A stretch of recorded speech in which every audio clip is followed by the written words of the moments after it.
Today I am finally going to address something that is long overdue, but I have to go to class first.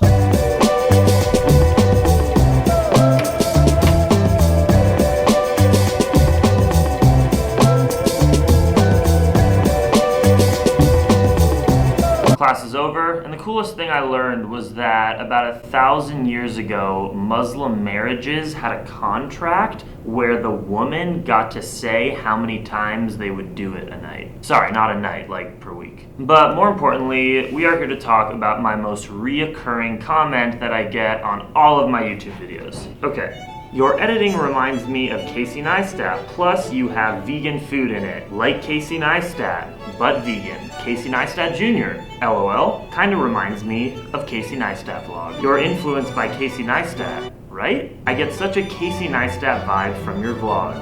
You are another Casey Neistat copier. Please don't copy Casey's intro style. Is Casey doing your editing or something? Like an eco-friendly vegan Casey Neistat. I like it. Casey Neistat. Do you watch Casey Neistat's from Casey Neistat's? So you happen to watch Casey Neistat's videos? Okay, I could keep going. There are so many of these comments. First off, I want to say that I'm absolutely flattered that I get so many of these comments from you, but I also see the problematic nature of always being associated with another creative force. Artists are influenced by other artists all of the time. That's how mentorship works. But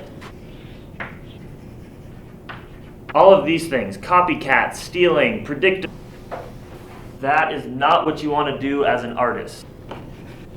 I have never denied in the last 8 months of vlogging that I've been influenced by Casey, because it would be a lie. He's been one of my biggest inspirations and motivations to start this vlog channel in the first place. But I'm going to aim at justifying why my vlogs are so deeply rooted and similar and connected to Casey's style. Casey's mentioned in a variety of his videos one of his favorite filmmakers who has influenced him a lot. One of my favorite filmmakers who I've been very influenced by over the years is also Wes Anderson. To give you some anecdotal evidence of that, this is my dog, Buckley, who you know from the vlog. He's named after the dog from the Royal Tenenbaums, which is, in my opinion, and debatably Wes Anderson's best film. A lot of both Casey and I's very meticulous attention to design and organization is a lot influenced by Wes Anderson. Next, I am a student of vlogging, and in many ways, my teachers are vloggers and my institution is YouTube. In high school, my art teacher told me something that I think is so true with most of life, which is you need to learn the rules to break the rules. I am still very much learning the rules, and by watching other vloggers and sort of mimicking in a way their musical edits, their shots, their storytelling tools, in a way I'm adding creative applications to my desktop, so to speak, for future creative pursuits. Let me explain. Pretend I'm a factory of creativity. And my first purchase for this factory is a creativity machine.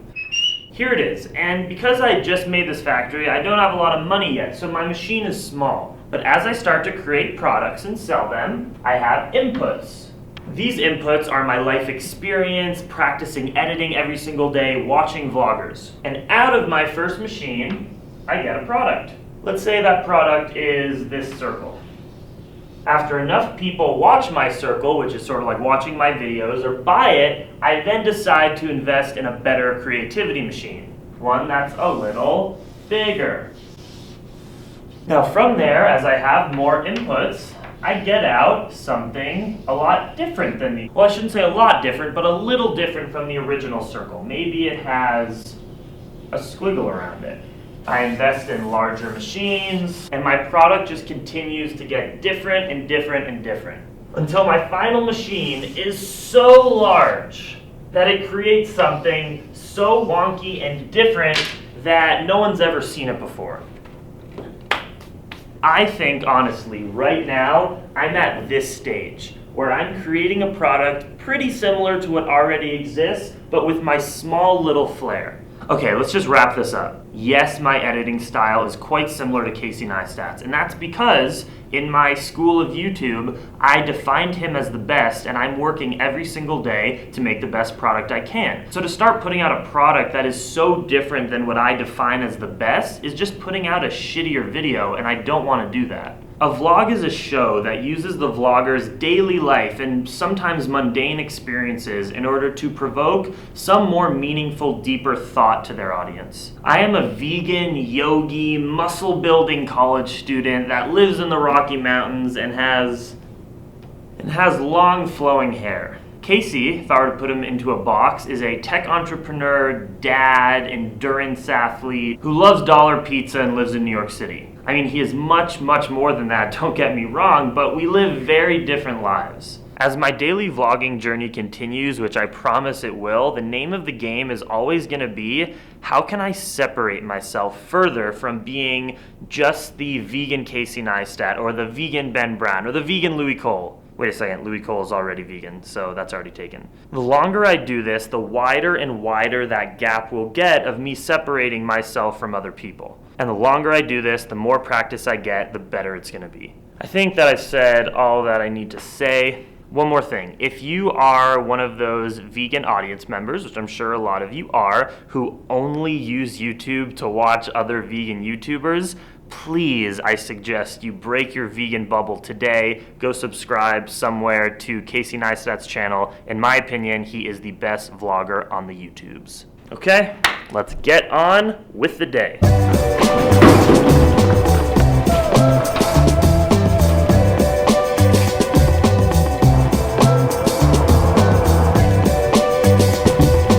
Who are Jehovah's Witnesses?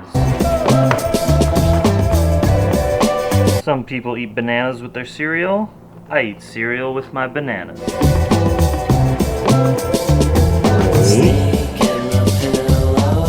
Hi, chickens.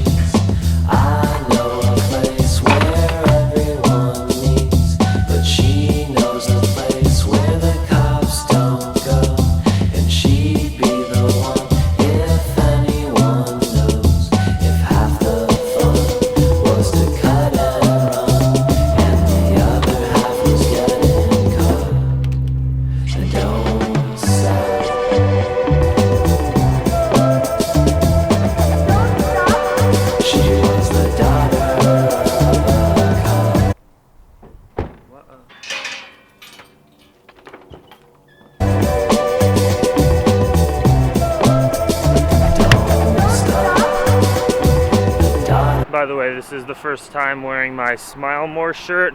I wore it because I mentioned Roman Atwood earlier today, and this is his company.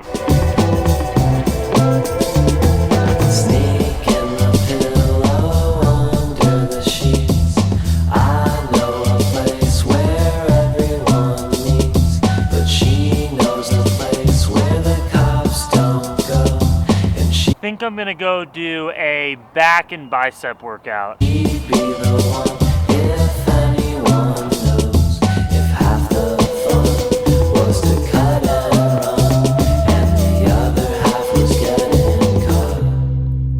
Don't stop.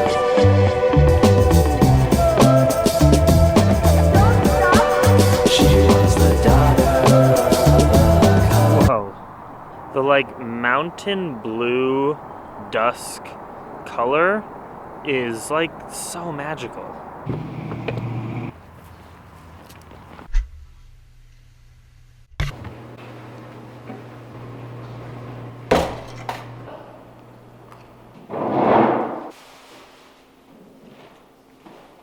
This is what you look like after 4 hours of editing at 1 in the morning. I'm about to take this big sack of laundry back home, get right into my bed, and sleep. Much love, homies. Dream extreme. Thank you for being such dedicated, awesome people. If you bought any shirts or stickers, I'm sending out the orders every single day, so you should get them soon. This is gonna suck.